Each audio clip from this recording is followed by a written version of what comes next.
what we'll cover today, we'll go ahead and introduce ourselves here at the beginning, share a little bit more about our career paths with Sherwin.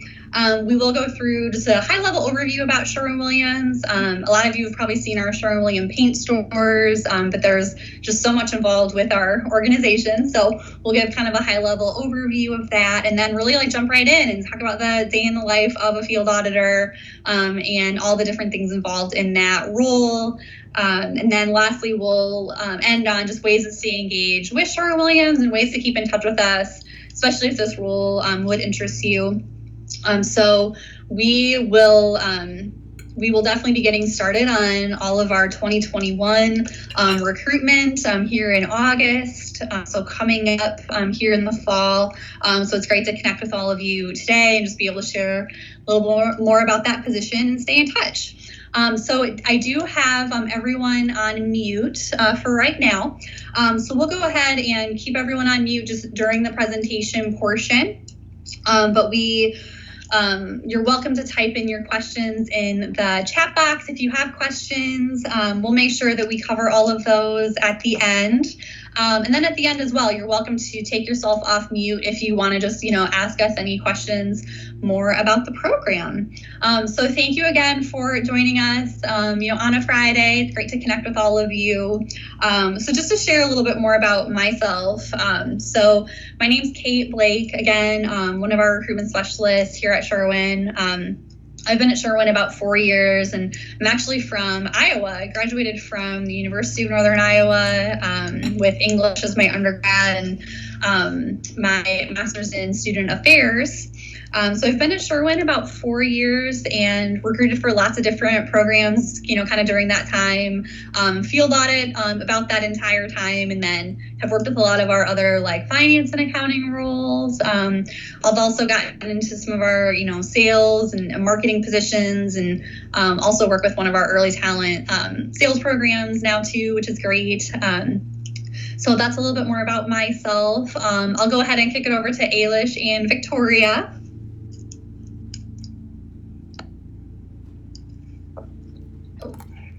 Oh, Victoria, you'll want to take yourself off mute as well. Sorry. Aeisha and Victoria, be sure to unmute yourselves too. Thanks.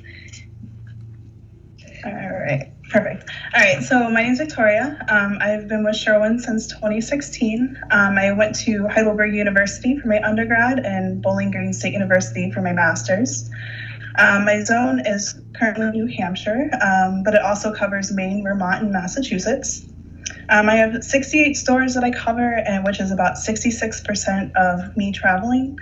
And I've also gone to many other places in the United States, such as Baltimore, DC, Denver, Philadelphia, New York during that time as well. Thank you. Aeisha? Hi, everybody. I am Aeisha Patterson. I am one of the field audit supervisors.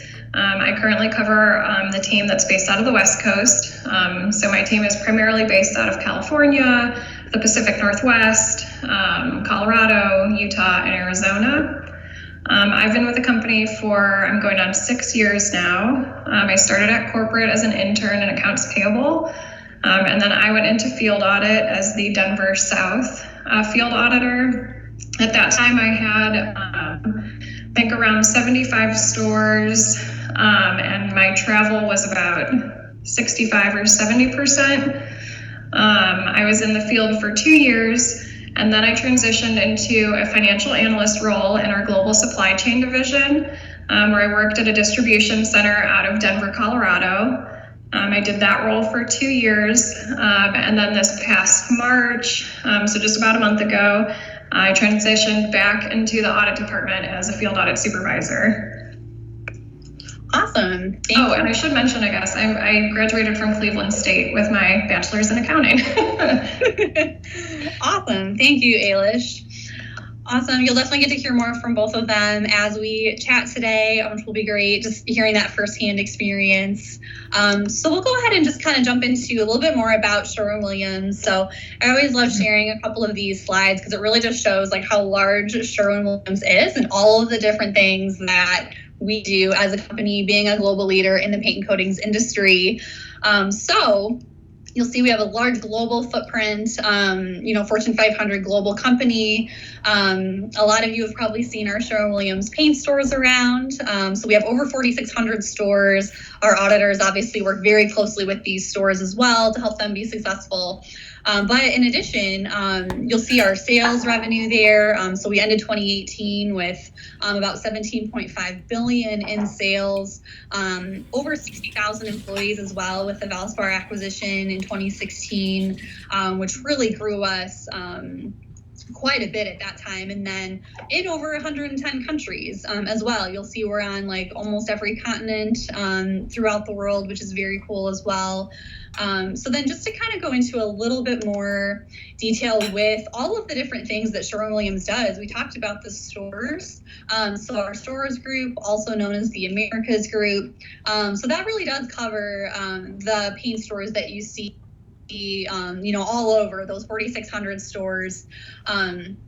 So we cater to both a DIY customer base as well as a very large portion of our customers are actually contractors. So very large accounts with either commercial or property management, residential in communities. And so the Americas Group is definitely a huge revenue generating division within Sherwin Williams, and our auditors work very closely with the stores, obviously in their role, which we'll hear more about. Did want to share a little bit more about some of our other divisions as well. Our consumer brands group. So with that, Sherwin Williams, we actually make many different, very recognizable brands, very historic brands. And so with these, you'll see a lot of these brands listed here, such as Valspar, Minwax, HGTV Home by Sherwin, Purdy Paintbrushes, Thompson's Water Seal, Cabot, a lot of those really well-known brands. So those are all actually made by Sherwin Williams, and these are sold in a variety of other home centers and retail locations. They're sold at our Sherwin stores, of course, but these are the brands that are also sold in other home centers or other retailers. So one thing I do always mention here, Sherwin Williams has a very premier relationship with Lowe's home improvement stores. So if you go into a Lowe's, almost all of the products you'll see in the paint department in a Lowe's, those are all brands that are made by Sherwin, which is very cool. Our HGTV Home line by Sherwin Williams, that's exclusively found in Lowe's. And then next, our performance coatings group, very large as well, especially after the Valspar acquisition, all kinds of just different industrial coatings that you'll see here. We saw a ton of expansion here after the Valspar acquisition, especially. So getting into things like packaging, industrial wood, we've got our automotive and protected and marine divisions, but then also with coil and general industrial. So a ton of growth in that space. That's really kind of a very cool space too, because we do cover a variety of like just very well-known historic landmarks, like the Golden Gate Bridge, for example. That would be something that would fall under our PCG division, and also like packaging. That's a really cool aspect as well. So things like a Coca-Cola can, the inside of a pop can has a coating on it to protect the product. And so that was an area that we've been able to get into now through that Valspar acquisition. So that's very cool. And then lastly, our global supply chain. This is a huge strength for Sherwin Williams as well, just with everything from like the R&D, the procurement of materials. We have our own manufacturing plants and locations, and we distribute everything with our own fleet of trucks. So really everything from like the raw materials all the way to when a customer leaves a store with our product, it never leaves the hands of a Sherwin Williams employee, which is very cool and very unique. It's a huge strength for us as a company. So the reason I like to mention all of these divisions is each of these divisions has a very large finance organization that has a lot of opportunities. And so as, field audit's a great first step, but then our field auditors oftentimes go into various financial analyst roles in these divisions, and there's tons of room to move around and advance and get different experiences across these divisions within our finance org. So that's why I especially always like to mention our divisions as well. A lot of really great advancement opportunities after field audit within these divisions. And then lastly, just wanted to touch on our values. These are always the things that really guide us forward as a company and really go back to our founders, Henry Sherwin and Edward Williams. So these are just things that really go into all of the decisions we make as a company. So things like service. I know like the COVID situation happening, we've really done so much with like donations and just outreach to our different communities to help support them. So service and philanthropy is always so important for us. Our people, we do always say that our people are our number one asset as a company, and our employees. Quality of our products, very high performing products as well. The growth we've seen, through the acquisition and, things like that. Innovation, we're always coming up with new products or enhancements to our products. So that's very cool as well, just different developments that we've had there. We have over 900 patents as a company actually within the coatings space, which is very cool. And then lastly, the integrity, just always doing the right thing at the end of the day. That's really always what guides us forward as a company. So I just always like to share that as well with our values. So from there, we will now kind of jump into the field audit day in the life. So I'll turn it over to Aeisha and Victoria, and they'll tell us a lot more about their experience in the role. Yeah, so a normal day in the life of an auditor, what does that kind of look like? You don't have a set location, so you don't have a home office that you're reporting to every day. Our audits currently are completed in the stores. So once you're assigned your zone, you'll have a list of stores that you're responsible for auditing. And you'll travel to those stores and complete the audit while you're in those stores. So it does provide a nice change of pace, because every couple of days, you are in a new environment with new store managers and just a new place and new faces. So that's definitely exciting.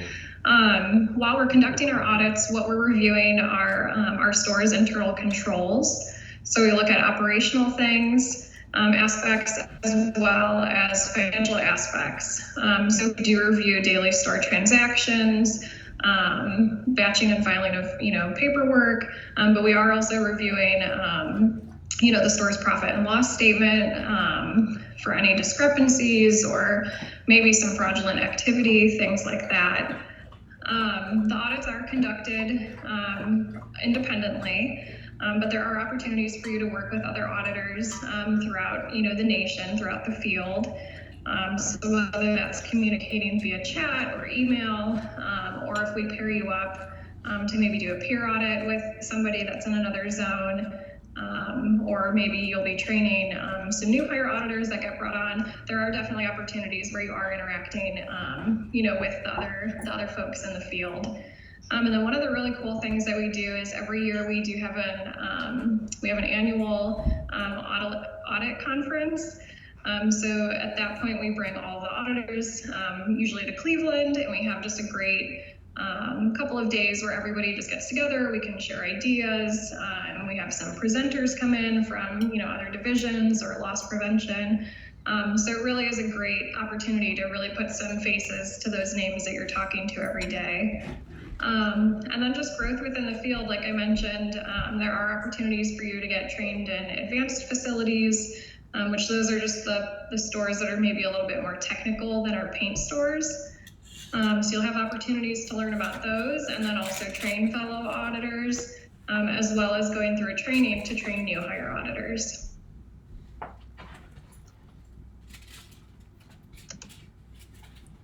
All right, so kind of moving into some of the things that we look at in an audit. We test different areas such as cash, inventory, whether the stores billed customers properly, and also safety. We look at things dependent on the risk to the company. The example that we have here is what we call cash over short. So essentially we're just looking at any cash variances and trying to determine whether they can be reconciled to the bank, whether they were done by a mistake, the store processed something incorrectly, or even if someone could be potentially committing theft. This is a good example of something that I would probably send to loss prevention as an auditor, since as you can see, all the processing employees has the same number of 5 with all the different cash shortages there. Normally you try to reconcile them, and if we can't, it kind of looks a little fishy, we send it over to loss prevention. We don't really go into get into the awkward situations. We always push that on to someone else. But I've never really come across too many. I've only had one since I've been in audit since 2016. But most of the shortages we can always reconcile.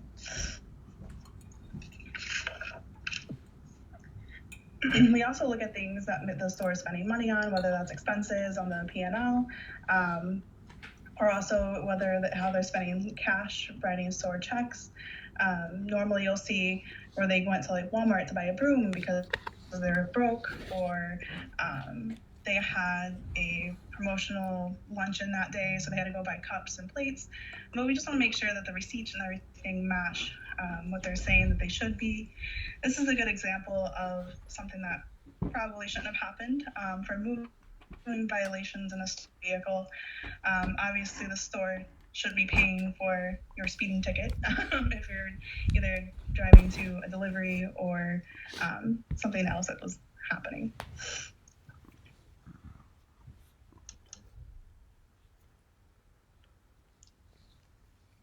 Okay, so planning your schedule. So one thing that I mentioned before is that if you do choose the path to be a field auditor, you are assigned a zone. And within that zone, you will have set stores that you're responsible for auditing. So what that looks like is our stores get audited once a year. And typically the audit takes 3 days. So that's 3 days that you're in these stores. So what we have is we have a planning report that'll show you by your zone. It'll show you all of the stores that you have, and then it breaks it out by priority. So on this screen, we can see we have several stores that are highlighted in a reddish color, several stores highlighted in a blue color, and then several stores in kind of a green tan color, and then the remaining stores in white. So what that means is the stores in red are going to be the stores that you're going to want to plan for first. This is typically determined by the date of their last audit and also how well they did on their last audit. The store has a higher audit score that typically indicates that there are more areas of opportunity for that store. So that just means that we had a lot of findings. So what we want to do is we want to get back to those stores quicker, sooner than we would maybe some lower risk stores, just to make sure that the store has completed the necessary follow-up for any findings that we had, and to make sure that the store is really mitigating any kind of risks that were detected during the previous audit. Another thing on the planning report is there's a column that tells you which stores are local and which stores are away stores. So what this means is any store that you would have in your zone that's outside of a 75-mile radius, or if it takes you longer than an hour and 15 minutes to travel to that store, to commute to that store is considered an away store. So what that means is that we will cover hotel and meals, flights, and rental car for you to travel to that store. So depending on your zone, that kind of depends on how far away these stores are. When I was in the field, I covered 3 states, Colorado, New Mexico, and Wyoming, which spreads pretty far across the map if you look at that. So when I was planning my stores, I liked to try to group stores in a similar area together. It helps make the planning a lot easier. And also, we'll talk about on the next slide, but it also helps you to kind of plan your schedule a little bit better. So Kate, if you want to go to the next slide for me. So after you've reviewed your planning report and you have an idea of what stores you want to be auditing and what your schedule is looking like, we do have an audit management system. In this system, you have a calendar, and this is where you'll enter in the stores that you're going to be auditing. We typically suggest that auditors plan anywhere between 3 and 4 weeks in advance, just because it does help to make those travel arrangements if you do have to maybe monitor flight prices, or maybe you have a store that's in a vacation area, so we need to monitor, hotel spending limits and things like that.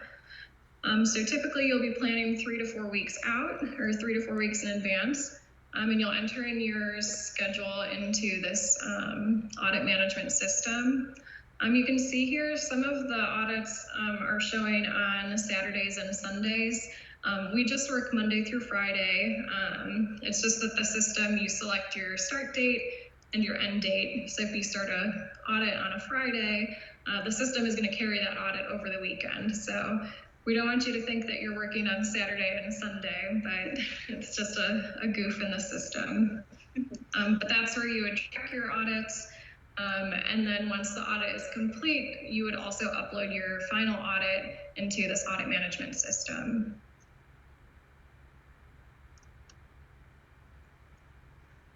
So the next thing that's always a big topic that new hires are always curious about is, what is the relocation experience like? We do have zones throughout the country, so there is only one Cleveland zone. So the odds of getting that are usually pretty slim, so you are typically relocating somewhere. It is a big adjustment, but you are definitely fully supported.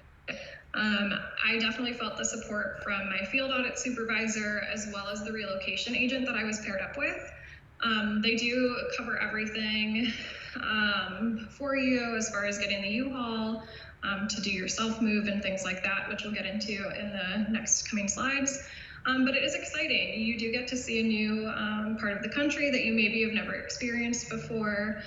You are always working, independently on the audits. But you do have that connection of, the fellow people that you're starting with in your class, as well as making those connections with, maybe more tenured auditors. So you are always connected with others. Some things that we suggest for field auditors to do to get acquainted to their zones are definitely to kind of find those things that make it feel like home. So whether that's finding a local gym or a rec center, maybe a nail salon or a favorite restaurant, things like that. We have had auditors use the Meetup app, which is a great way to meet some of the people that are living in this new neighborhood that you're in, engaging in events that maybe your apartment building is hosting, things like that. So it definitely is a great experience.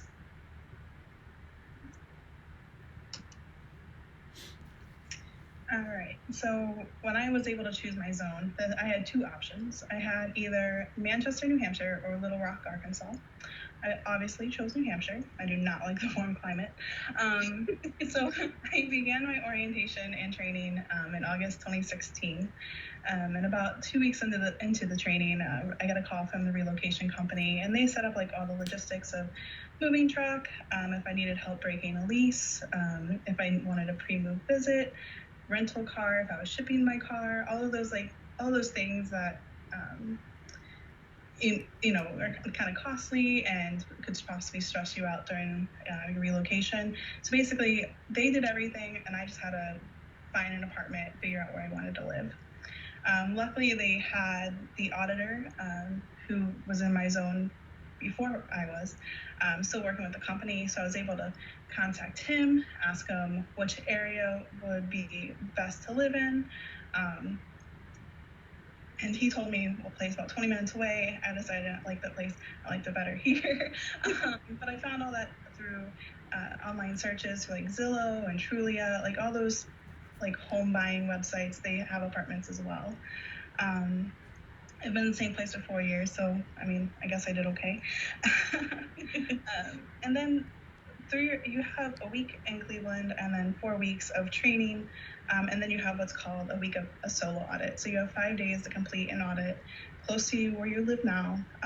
That gives you time to pack up, get everything ready for your move that Friday or Saturday, depending how far away you're moving to. And honestly, the most stressful part of the relocation for me was I had to be in New Hampshire by noon on Saturday, and it was a 13-hour drive. So I had to make sure grab my cat, my fiance, everything, and get him out here. Luckily, we made it with 2 hours to spare, but barely. So it wasn't a bad experience. It wasn't very stressful. The relocation company pretty much did all the hard part for me.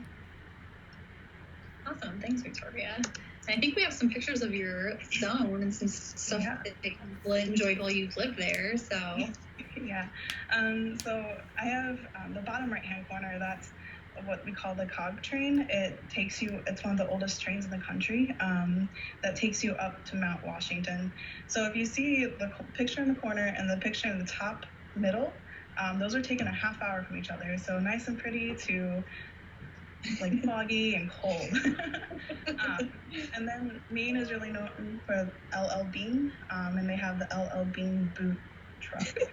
And then the really pretty beach picture that's off of the Portland Headlight, which is the most photographed lighthouse in the country. Awesome, thank you. Great.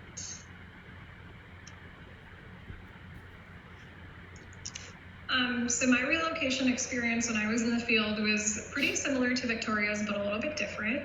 I started in a January class. I graduated from Cleveland State in December of 2015, so I started in January of 2016. So at the time, I had a lot of zones that I was able to choose from. As you can see, I have my choice of 6 or 7 zones, and I chose Denver. At the time, I was interning with the company, so I was able to kind of get this information, I think a little bit sooner maybe, because I had interviewed so far in advance for the position. And at the time, just based on the business needs, there were so many zones open. So I had a really great selection of cities to choose from. I also was able to go out to Denver for a weekend to do an apartment hunting trip.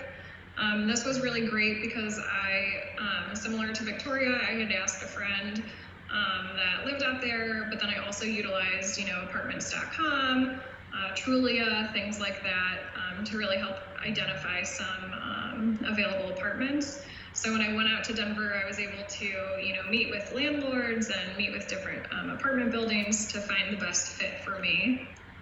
I too, had to pack and load everything, and my move was a little bit farther. It's about 20 hours to drive to Denver. But again, my supervisor was very understanding of that. And very flexible with making sure that I had a good transition from, Cleveland to Denver. And so very similarly, my relocation agent was the most helpful. She took every stress really out of it. They plan everything for you. If you don't have the chance to do a pre-move visit, they do allow you up to 30 days of temporary living, which they cover your hotel stay for that, and they can put your items in storage if need be. But that does really give you some time to maybe explore the area and find a place to live once you arrive in your city. But overall, I felt very supported. And another thing I kind of want to mention is if you do promote within the company and relocate back to Cleveland or maybe relocate to a facility in another region of the country with Sherwin, they do try to pair you with that same relocation agent. So when I just moved back to Cleveland a month or two ago, I had the same woman, and she was, again, just like the most helpful and made it so just stress-free. So that was great. And then on this slide is just some pictures from my time in audit. So we, of course, have the Welcome to Colorado sign. The picture below that was me and a fellow auditor. We went to a Denver Broncos game. At the time, we had these Henry Sherwin popsicle stick pictures. Yeah, I remember those too. Yeah, we had a hang with Henry deal going on. So we took Henry to the football game with us. So that's the Denver skyline in the background. Lots of pictures of the mountains. There is a picture in the second column, the second picture down. One of my stores was located near Four Corners Monument, which is a point where 4 states come together. So it's Colorado, Arizona, New Mexico, and Utah. So that was kind of cool. I got to be in four places at one time. I went to Utah because that was so close in proximity again to one of my stores. There's a giant pistachio there, which was like a roadside attraction where one of my stores was, but it's the world's largest pistachio and it's covered in Sherwin paint, so I thought that was kind of interesting. I had a lot of stores in New Mexico, so I got to go to the Balloon Fiesta, which is a huge international event every year. And then the last picture is of Garden of the Gods down in Colorado Springs. So I liked to spend my time kind of outdoors and kind of doing some of those roadside attractions, but also just really spending a lot of time checking out, the national parks and really just seeing what, my zone had to offer. Awesome. Thanks, both of you. That's very cool to hear more about. We did want to also just highlight some ways that you can stay engaged with us and when our next recruiting season will start. So we will begin recruiting for all of our 2021 start dates here in August, so just in the next few months. We usually have start dates in January as well as May, June, and July. So those would be kind of the start dates we'd be looking at. So we'll start that recruiting here in August for our next sets of classes.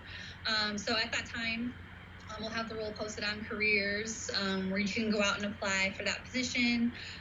We typically interview in September and October. And then we do have usually quite a few like finance internships and co-ops as well. Like I know Aeisha mentioned how she'd interned with us and then joined us in field audit. So we, do have a pretty good amount of just finance and accounting co-op and internships too. So if you're in your junior year, have some time left in school, would always encourage you to check out those opportunities as well. Those are also found on our careers site. And then, we'll put up our contact information next, but very happy to stay in touch with all of you about like just different engagement opportunities, whether they're like virtual engagement or other webinars like this, or if there would be some things on campus, but definitely very happy to stay engaged, in touch with all of you, and hope you were able to get a lot from our session today. So I'll put up our contact information as well. So if you do have any questions or just want to follow, feel free to reach out to us. And to just, to kind of stay in touch as we work towards next recruiting season. So kind of at this time, we'll go ahead and open it up for questions anyone has on the phone, and then also any questions we had in the chat. So I saw that we did have a question in the chat. We can start with that. So Victoria and Aeisha, could you both speak a little more about the auditor's impact and saving requirements during audits? Kind of address that question. Yeah.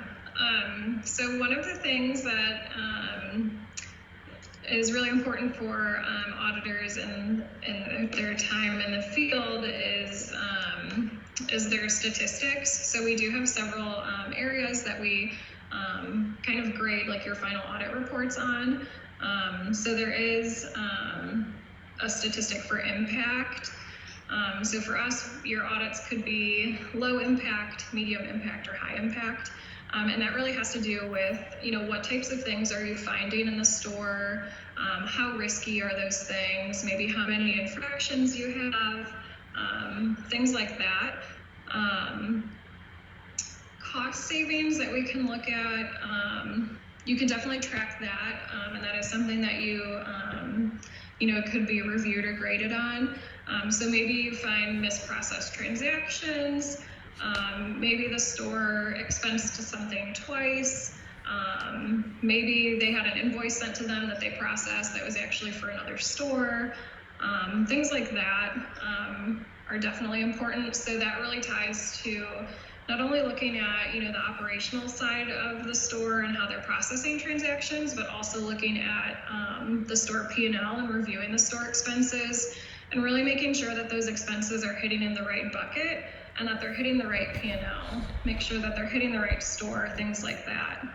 Another thing that we do review are inventory controls. So we want to make sure that the stores are maintaining their inventory, because really, even though it's buckets of paint sitting in the warehouse of the store, that's really piles of money, if you think of it that way. Because any bucket that's sitting there could be turned into dollars, to send out to the customer. So we do review inventory controls, and that is one area that auditors are responsible for reviewing, is identifying.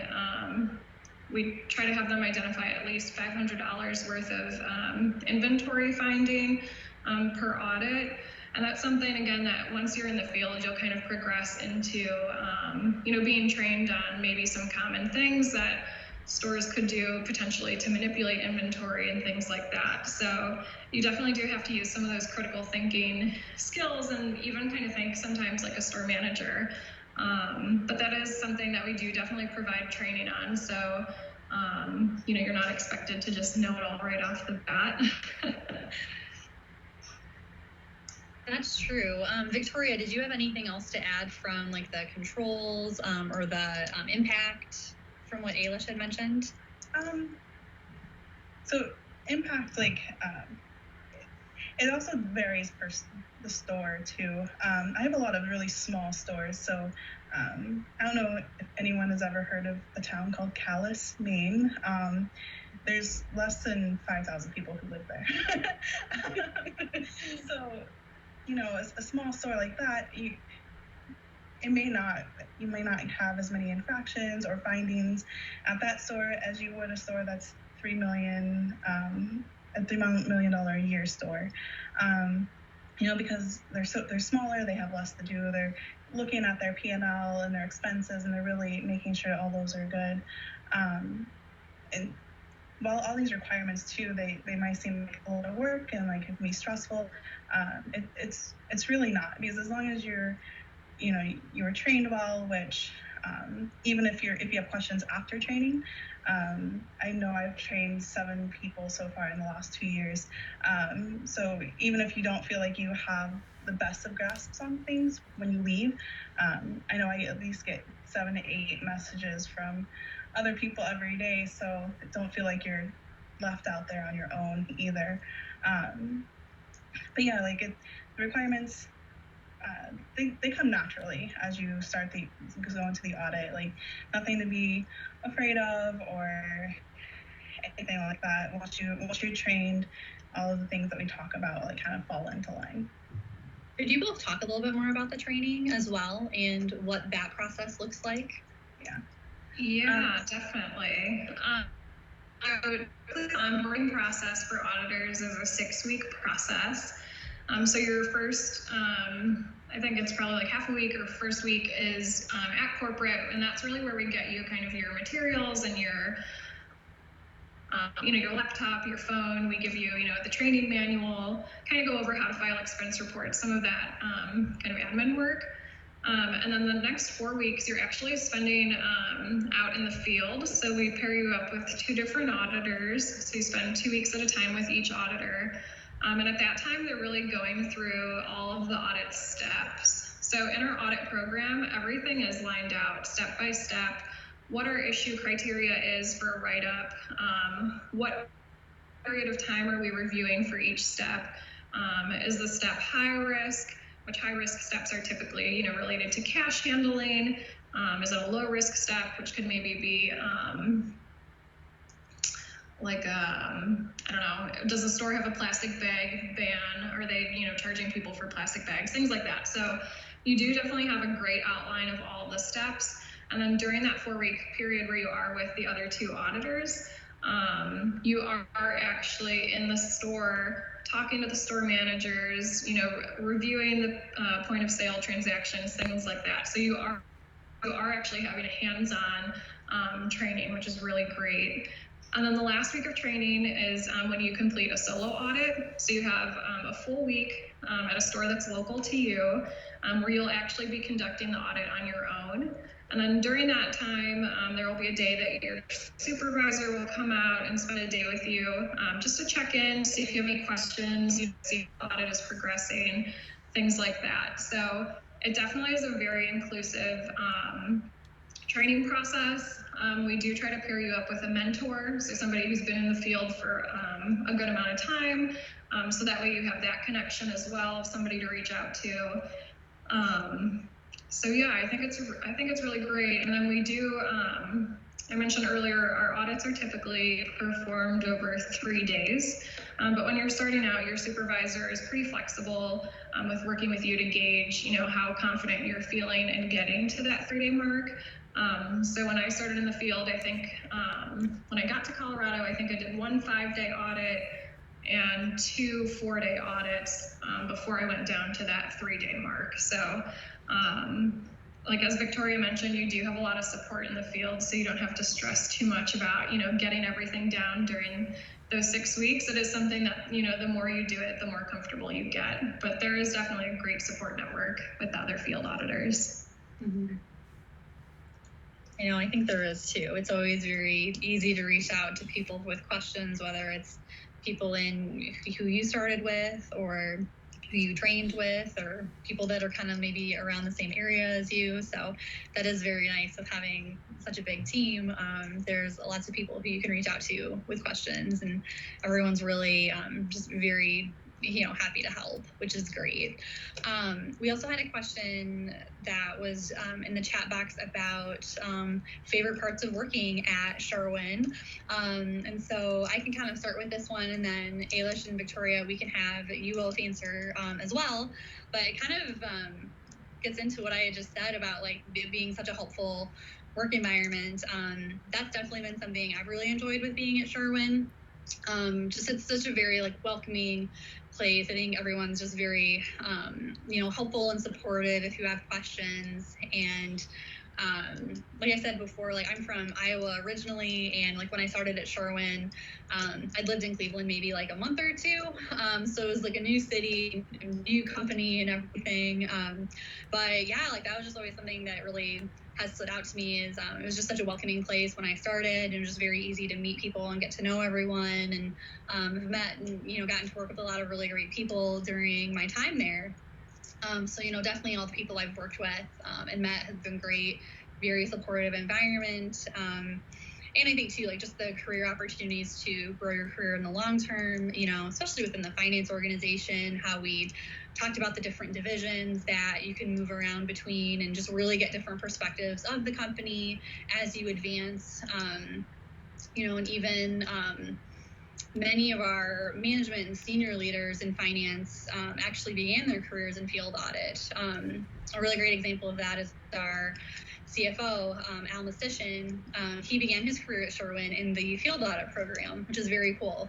So just a lot of really great opportunities to grow and advance and, reach those leadership levels. So those are some things I've really enjoyed about Sherwin. So Aeisha and Victoria, how about you guys? Yeah, I've definitely really enjoyed a lot of the working relationships that I've made. Starting as an intern in accounts payable, just kind of getting to know like that team is very helpful. And then it oddly helped me in my role as a field auditor. Like Kate said, there are so many different divisions within the company, but in every role I've found that at least a handful of people from my previous role I still interact with, even if I'm in a different division. So I think definitely setting those personal relationships. And I think one thing that really stood out to me during my internship was I was having lunch in the cafeteria one day, and our CEO, Chris Connor at the time, was sitting at the table next to me with the CFO at the time, and all of those head executives were having lunch in the cafeteria with an intern at the table over. But throughout the course of lunch, people came up to those leaders of our company, to say hi and, ask how they were doing. And it really just impressed me with, how many names and faces our leadership team recognized. They were asking people, they were asking employees like, oh, how was your son's soccer game and soccer tournament? And I think that just really speaks volumes to the type of company that Sherwin is. Even though we are a Fortune 500 company, I think that Sherwin really does care about their people. And I don't know of many other companies where you go to the lunchroom and have lunch with the CEO sitting next to you, where he's asking people, how their dog is and how their children are doing. So I think that really speaks volumes. And the other thing that I really have loved about just my time with Sherwin is being in these different finance roles. I've never been asked to do something unethical. I've never been put in a situation where I feel uncomfortable. I feel very supported and very proud to work for the company, quite honestly. So I think that definitely just speaks to, the integrity that Sherwin has, throughout the different divisions. And then lastly, I think, just that Sherwin really promotes from within. So I've gone from, accounts payable to corporate to supply chain, back to corporate now. And I think that's really something that's great, that Sherwin does invest in their employees, and that, you do have the opportunity to, see some of the other facets of the company. And it really does help, to grow your career and your personal development. Thank you, Aeisha. Victoria, how about you? So I'm a really big people person. I love to talk to people, and this role in audit really helps me with that, since you're in the store a different store every 2 to 3 days, and you get to meet so many people. And one of the things with audit is that we're not just trying to find like fraud or things that the store can be doing bad. We're also trying to help them follow our policies and procedures as well. So it's not so much of like, you're trying to have a conversation like, you did this, like, but this is what you're supposed to be, like, trying to help them out. And I really love that aspect of being able to help someone else in this kind of role. I've trained so many people, so that's another aspect too, not just in new hire training, but also in advanced facilities that we were talking about earlier. Mm-hmm. So for me, it's just being able to meet so many people in many different areas of the country and see so much that I probably never would have been able to see before. I haven't tried to move up in the ranks just yet. So I really only have the viewpoint from field audit position, but Sherwin definitely has treated me over the past 4 years pretty well. Awesome, thank you. Yeah, I think that's a great point too, Victoria, just that we are going into the stores, to audit them and to find, maybe some, fraudulent things or maybe some misprocessed things that are happening, but we are really trying to work with the stores to really promote, to better their sales and to better their operations. So I think having that perspective of, we're not going in there to tell the stores like what they're doing wrong. It really is coming from a place of wanting to help, and we really are all on the same team, even though audit maybe isn't always viewed that way, in general. But I think that's a great point that, you do get to have those conversations with, store managers, and it's not all just about, finding what they did wrong. It's really trying to put a purpose to that of, if we did misprocess a transaction, how can we fix that so in the future we're avoiding, more loss or things like that. So I think that's definitely a great point that Victoria mentioned. I know, I think so too. I definitely agree from just working with your guys' department. I've definitely seen kind of that same like mindset for sure. So any other questions that anyone has? Again, you're welcome to take yourself off mute and, just share your question or type it into the box. Okay. Yeah, okay, so there is a question about data analytics. So we do have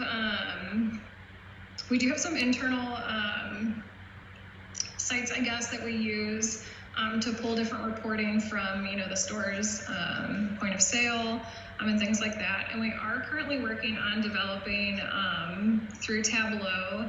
It's a system called Tableau. We're working to try to increase maybe some of the steps that can be done remotely. So maybe there are some steps that we don't need to, be in the store to complete, or maybe we don't need, the store's batching and filing.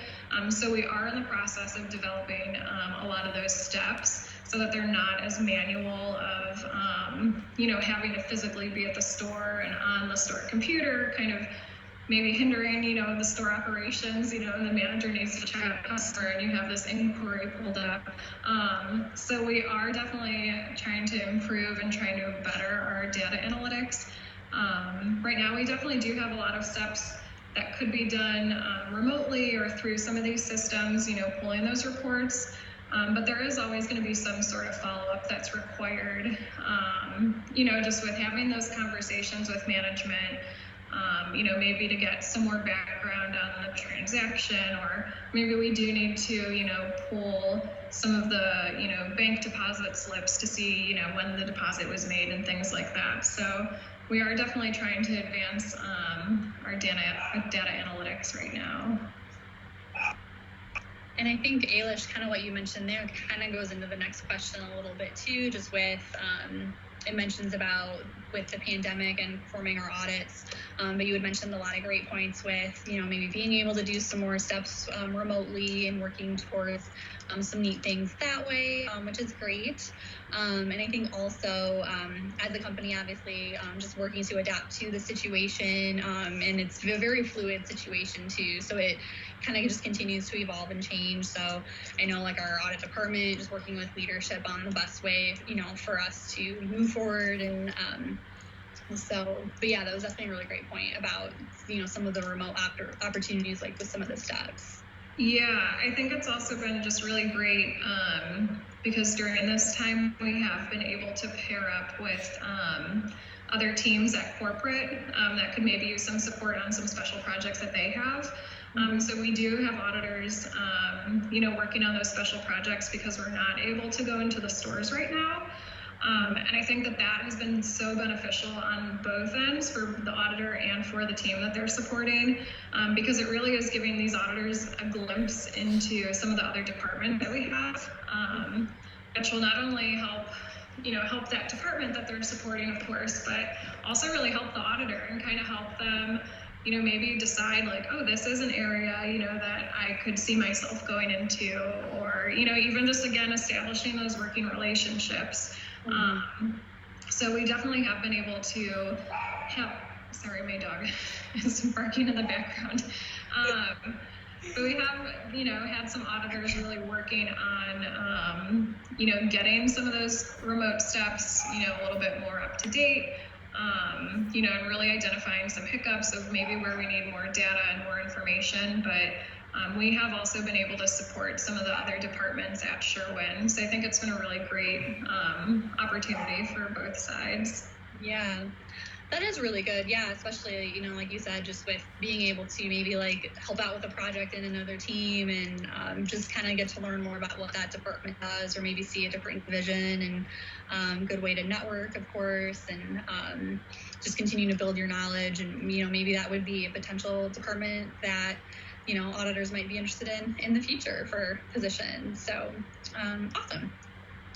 Any other questions that anyone has? Again, feel free to type them into the chat box, or you're welcome to take yourself off mute and ask your question as well. We do have about maybe 5 or so minutes left. And so Aeisha and Victoria, I was gonna kind of ask both of you just any advice that you would share for someone who's, maybe considering going into this role. So like looking back on like when you started, if there was any advice or, things if you'd known like when you started, or just kind of looking back, any advice you would share with someone new, like coming into the role? Yeah, the one thing I always I stress out so much is, especially in orientation, they tell you you have 90 steps that you have to know for the audit program. You don't have to memorize those right away. I think it's only about 6 months to really get down all of the audit steps without notes, without the manual that you're given, without having to ask questions to other auditors, my trainers, who were both great and super knowledgeable and all of the audit steps that I had questions on. So just the knowledge that you don't have to be perfect. Obviously try your best, because that's really important, because it is your job and to have accurate audits. But yeah, you don't have to be perfect. Don't stress out about relocation. I think I did for the 3 weeks leading up to it, and it definitely wasn't as bad as I thought it was going to be. That's good. That's definitely really good advice too, because there's so many things we look at in the store with the audits. It's so comprehensive, and yeah, I think that's really good advice. Like, not to get overwhelmed by like the 80 or 90 steps that we check at each store. Like, you'll definitely like get the hang of it as you go, and like the team's like so supportive. So like, yeah, really great points there. Ailish, how about you? Yeah, I think a lot of the people on this call are from, local Cleveland or Ohio, campuses. So I think the big thing just with like the relocation is, typically auditors are promoting out of the field within a year or two. So I think I would just hope that you wouldn't stress too much about the thought of maybe having to move away from friends or family, things like that, because it really is such a short time in the grand scheme of things.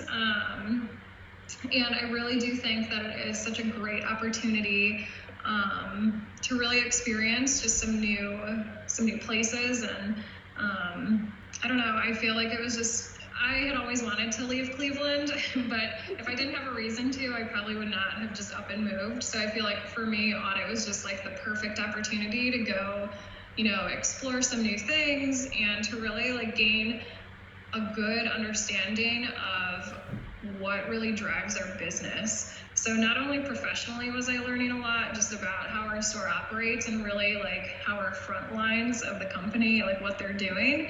But personally, I feel like, yeah, I just got to experience so many cool places and, so many things that you maybe have heard of that, you just never think you have the chance to do. So I would definitely take advantage of, or not be scared of, relocating for a year or two, because it really is just kind of what you make of it. If you spend your time, exploring or, getting, settled into your apartment, you'll have a great experience, but it really is just kind of what you make of it. Awesome. Great. Like you said, I do feel like the time goes by so quickly, especially when you're going to the different stores. I know I usually always get a chance to like speak to the 6-month class when they come back, because there's a couple points we'll have you come back to Cleveland for some trainings, and it often feels like, oh my gosh, it's already been 6 months and they're like already back, for that visit. And so I do feel like the time goes by, very quickly, in the role, even though you're moving somewhere new, and totally agree, just, making the most of it, for sure. So awesome. Well, that is, I think, kind of maybe where we'll wrap up for this afternoon. You're definitely welcome to send any of us a follow-up email or reach out if there's other questions you have, or if you want to just kind of talk a little bit more about, any things that we chatted about today. But again, just thank you so much, everyone, for joining us. It was really, great to just get to share more about the program and about Sherwin with all of you. So I hope all of you have a great weekend. Definitely stay safe, and, we look forward to being in touch with you. So